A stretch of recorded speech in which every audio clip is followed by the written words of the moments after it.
Fransiyaning Epstein tergovida onga yaqin yangi qurbonlar paydo bo'ldi. Jeffrey Epsteinning gumon qilinayotgan odam savdosi tarmog'ini tergov qilayotgan fransuz prokurorlarining aytishicha, ilgari noma'lum bo'lgan onga yaqin qurbonlar yaqinda rasmiylarga murojaat qilib, Fransiyada sodir etilgan suiiste'mollik yoki marhum moliyachiga aloqador fransuz sheriklari ishtirokidagi tergovni kengaytirgan.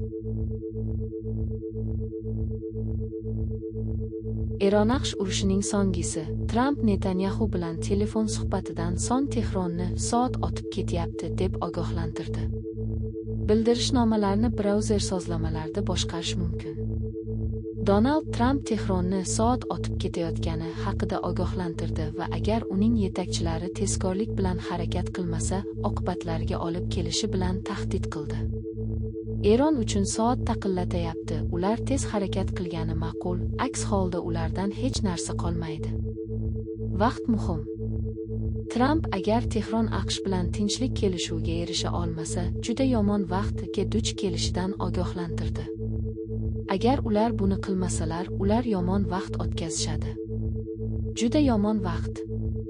Ular kelishuvga erishganlari ma'qul, dedi Tramp fransuz ovlariga.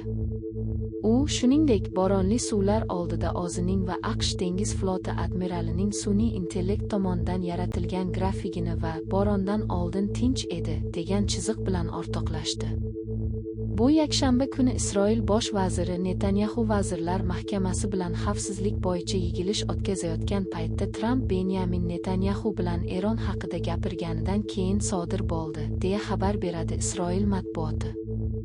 Trampning ogohlantirishi Abu Dabidagi Barakah atom elektr stansiyasidagi elektr generatoriga uchuvchisiz uchish apparati zarbasi sabab bo'lganidan keyin sodir bo'ldi. Jarohatlanganlar haqida xabar berilmagan, radiologik xavfsizlik darajasiga ta'sir ko'rsatilmagan va yadroviy tartibga solish bo'yicha federal organ zavodning muhimligini tasdiqladi. Xitoyda tugilgan uyg'urlarni Suriyadagi fuqarolar urushiga nima undagan? Minglab xitoylik uyg'ur jangarilari Suriyadagi fuqarolar urushida qatnashish uchun Xitoydan qochib ketgan. Ularning aytishicha, Xitoydagi avlodlar siyosiy ta'qiblar ularni qurol olishga undagan.